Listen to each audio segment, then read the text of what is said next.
e parliamo del terzo Enduro Day Memorial Mario 7. Un saluto a tutti da parte di Andrea Bolognese, benvenuti, benvenuti dal gruppo Facebook e blog di Adria Polesine 20 Veneto Delta del Po. Abbiamo anche l'omonima pagina Facebook per i vostri eventi, i vostri annunci, le vostre locandine, fate pure, usateli pure, iscrivetevi, siamo qua, aspettiamo. Ok, allora parliamo del terzo Enduro Day Memorial Mario 7, sabato 19 e domenica 20 ottobre 2019, ovviamente quest'anno all'Adria International Raceway, ossia all'autodromo di Adria. Allora vi lascio sul post di questo video il link per vedere l'evento con i vostri occhi, quindi magari se volete iscrivervi o se volete anche solo andare a vedere, ci sono i contatti, ok, per ovviamente le iscrizioni e tutte le raccomandazioni del caso. Vabbè, allora finalmente giunto alla terza edizione dell'Enduro Day Memorial Mario 7, quest'anno organizzato nel luogo più conosciuto del Polesine, all'Adria International Raceway, l'autodromo di Adria.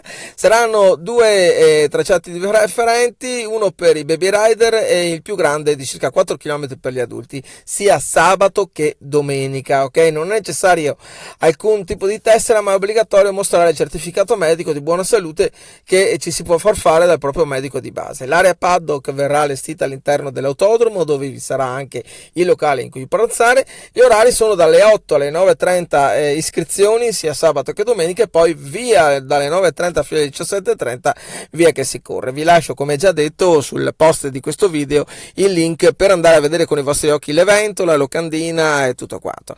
Ok, quindi sabato 19 e domenica 20 ottobre 2019 all'International Raceway, ossia l'Adria International, cioè l'autodromo di Adria, ci sarà il terzo Memorial Enduro Day Mario 7. Ok?